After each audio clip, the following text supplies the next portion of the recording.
Friends, I really do not know how to respond to this I just can't describe how moved I am by the spontaneous felicitation that you all have given me on this occasion.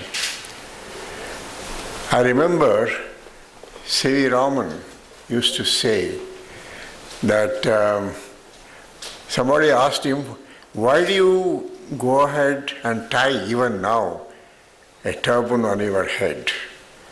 And C.V. Raman is supposed to have replied, you know, all of you praise me so much that I don't want my head to just enlarge and become out of shape. That's my situation. I feel that I should have come with a tight turban on my head to really kind of receive all this. I really don't know how much I really deserve all this, but I'm very happy that I'm not one of those whose tenure of office here and whose thing here has been criticized by anybody. So that's kind of, I'm very happy about that. Because at the end of, in fact, when I completed my directorship, the one thing that gave me the greatest pleasure and satisfaction was the chairman of the association. He went up to J.R.D. Tata and told him, I want to say something. And he complimented me on the way I had. That was the greatest thing that, because, you know, staff associations are always very critical about your performance and about the thing. I had a lot of differences with them, but still it was all resolved and kind of this thing. That gave me a lot of satisfaction. Today, you know, a lot of credit has been given to me, but let me tell you honestly, this is my sincere feeling that whatever I have been able to do is because of my many colleagues who are sitting here, my students and my collaborators, because I have only kind of a mover of what has to be done. But the people who really work, they're all sitting here, and there are some others who have not been able to come here, like Narayanan, Ramanamurthy, and there are so many others. You see, it's they who really are responsible for whatever success we have had. And also I've been very lucky in having very senior colleagues like Professor Menon, Dr. Daniel, and Professor Swaroop is here. These people collaborate and cooperated with me to a maximum extent. And there was no occasion when Govinda and I had any differences on any matter, you see, kind of. And the same kind of situation happened with practically all the staff members in the institute. I had no occasion when I had to kind of fight with any of the staff members of the institute. And it is that kind of collaboration that helped me to do something for this institute. In fact, to tell you the truth, I reviewed my own career over the last 50, 60 years. After I read Agarwal's article, he sent me the article just before it got published.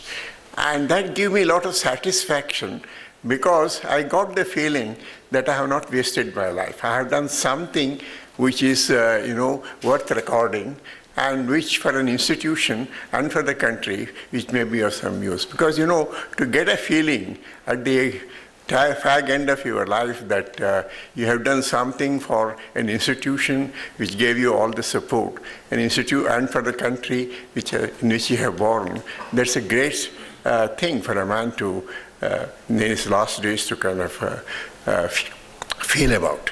So whatever has been done in the institute is because not of me. Let me tell you, my role has been very insignificant.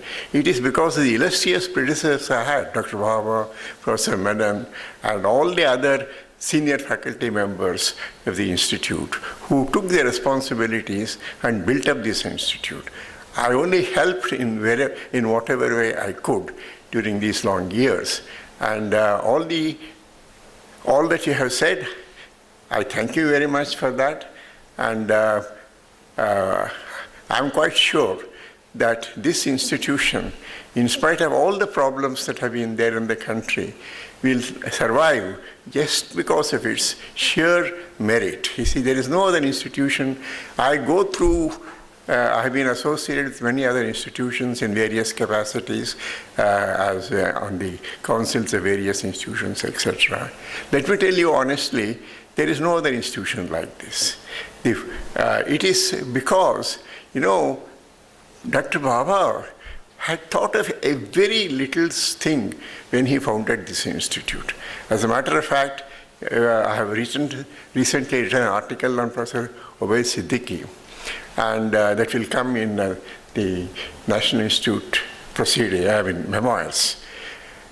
There, you see, Baba, as early as 1945, Baba had a discussion with A.V. Hill, who was the advisor to Nehru, who was at that time the president of the Royal Society. He used to come to India quite often. I also met him. He advised Baba that the institute should have molecular biology. It's going to become an exceedingly important area. Baba told him, yes, I realize that, but I will wait for the right man to come and start it. He waited for 17 years because this advice was given in 1945. Only in 1962, you see, he got from Sears a letter about Professor Siddiqui, and then he himself wrote to him, got him, and then the molecular biology activity was started here. Something is similar is with respect to the radio astronomy group. See, three of them wrote a letter to Baba and to CSIR. CSIR did not even care to respond, I think, but Baba immediately took it up. See, that's the way he grew the institute. It was a very, very high, he always gave importance to building activities around well-recognized people in whom he had a lot of confidence. He had two types of people. Some of us had joined the institute. In fact, I did my PhD under him. So he sent me abroad and then sent me to Aussie and other MIT and other places. But he also got a lot of people from abroad. After knowing that, they have the necessary competence to come here and start to work. That is the most important thing that we learned from him, that you just can't, the CSIR pattern at that time, he himself has written a very nice article. I don't know how many of you have read that. It's available because recently in the TIFR and DAE, celebrations, they brought out that article, Science for Development. There he spells out how he built TIFR and DAE and how it was very different from the way CSIR developed in the country, though it had started much earlier. Essentially because the pattern of development was very different. He built activities around people rather than identifying a particular area and saying, we must grow this area. Unless you have the right kind of people, it won't happen. So as far as the future of this institution is concerned, I'm very happy the new director is here. My request to him is that, and I personally feel, there is still a lot of potential in this institute, and there are a lot of very good people. What they need is encouragement from you, and also you have to visit all the laboratories that are there in the various places, which gives you an idea of what has been done earlier, where there's a lacuna. In fact, I feel very sorry that Manchanda built such a beautiful laboratory in Hyderabad in the last 10 years. But that place has become very different today, actually. We have lost some of the very good activities which were started by TIFR. So that is another important thing, that to keep the tempo of activity at a very high level in this institute by giving encouragement to people who come with ideas who are, is very important kind of thing. So I don't want to say very much more, because this is an institution which has a very rich legacy, and I do hope that in the years to come, the same thing will be maintained. Thank you very much for all that you have done for me today. And then I feel very honored, and at the same time I feel humble that such a small man has been honored so greatly. Thank you very much.